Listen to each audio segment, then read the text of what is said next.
Welcome to Lesson 14, your final video of this educational series. I want you to give yourself a big pat on the back for making it through this far, and you are now on your way to playing this marvelous game. I also want to encourage you to rewatch these videos over and over again until you feel comfortable with all of the processes. And I'd like to suggest that you consider purchasing my book, Unlocking the Secrets of American Mahjong. This will be a great companion to what you've learned in this video series. Thanks for watching and happy Mahjonging. You'll need a lot of support after learning Mahjong, so take the following steps before watching this final video. Join my Ask the Mahjong Teacher Facebook group. Here you can ask any game-related questions and I will provide you with an answer in a timely manner. Join my MahjCon Facebook group. Here you can keep up on both online and in-person events going on throughout the year. Visit MahjCon.com and complete the subscribe to the email list form at the bottom of the home page. And bookmark this website. There is a plethora of information on the website for you to peruse. Check out Mahjpedia, a searchable database with all of the National Mahjong League rules, which can also be found on this website. And also check out the Mah database. Here you could search for other players in your area to connect with, whether you're on vacation, have moved to a new location, or just need to find a new group. Please consider adding your name to the player database, and you can do so by emailing Debbie at MahjCon.com. Let's dive right into tips and reminders. The colors on the card do not correspond to the suit tiles, despite the potential misconception. The colors simply indicate the number of suits in a hand. One color equals one suit, two colors equal two suits, and three colors equals three suits. You may call to expose on hands marked with an X. You cannot call to expose on hands marked with a C unless the tile you want to call completes your Mahjong hand. If playing for money, the value at the end of the hand is in cents. 25 equals 25 cents. If not playing for money, the values would be equivalent to points. A single tile is a tile sitting on its own or next to other tiles that do not match. An example of this is the 2023 grouping or the news grouping. Two identical tiles form a pair. Three identical tiles form a pung. Four identical tiles form a kong. Five identical tiles, which may include one or more jokers, form a quint. The white dragon can be referred to as a white or soap, and the white dragon serves as a zero when used in year hands. The Charleston consists of two parts. The first Charleston comprising of the initial three moves. The second Charleston comprising of the subsequent three moves. And the final pass, which is the optional across. The optional pass is done between the two players sitting opposite each other. The player that has the fewest number of tiles to pass is the one that prevails. So if a player wants one and the other one wants three, the player with one to pass is the one that prevails, and therefore only one tile would be passed. If one of the players said zero, then the optional pass would not be performed. Blind passes are permitted on the first left and the last right.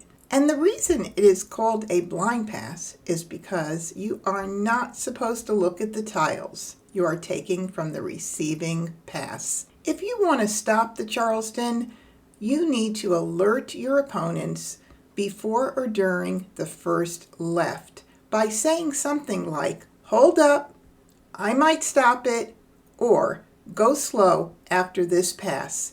This is important because if someone picks up their second left and looks at it, it would be too late for you to stop it. During the game, when you want to call a tile, you need to verbally announce it by exclaiming, "Call! I want that," or "I'll take that." Any of those are acceptable. Then pick up the tile, place it on the flat part of your rack, which is the top part, and proceed by bringing the other tiles up from your hand, which are on the slanted part of your rack. Remember, you can modify your exposure, add to it, or take away, or even change a tile that you accidentally took from your rack, as long as it is done prior to discarding. This only applies to tiles taken from your rack, and not if a wrong tile has been picked up after calling. Joker exchanges are performed after you either pick a tile from the wall or call a tile. When executing a joker exchange, announce it first by saying, "May I have your joker, please?" and then perform a hand-to-hand exchange. It is recommended to do a hand-to-hand exchange because if you don't and you place the tile on the table without first announcing your intentions to do a joker exchange, it would be considered a discard, and then you would lose your opportunity for that joker, and we don't want to lose opportunities for valuable jokers. During the game, be sure to space your exposures. It is the courteous thing to do.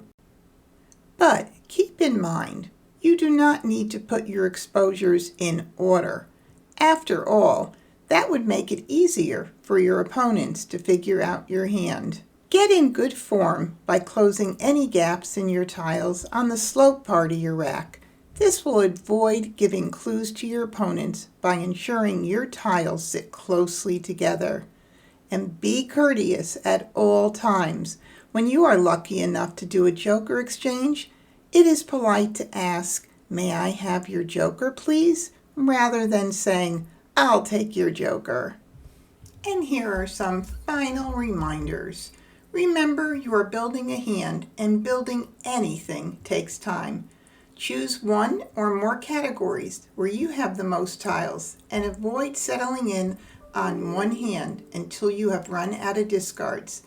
After you declare Mahjong and bring up all the tiles from your rack, it is important to put your hand in order so that everyone can verify that you have a valid win. And most of all, stay positive and be patient while learning. Mahjong is a challenging game that requires practice and time to achieve a greater level of play. All right, coming up soon, there will be a bonus scoring video, so watch out for that on YouTube. And I will have full games at ilovemahj.com for you to watch at your leisure. Now I get to say a big congratulations.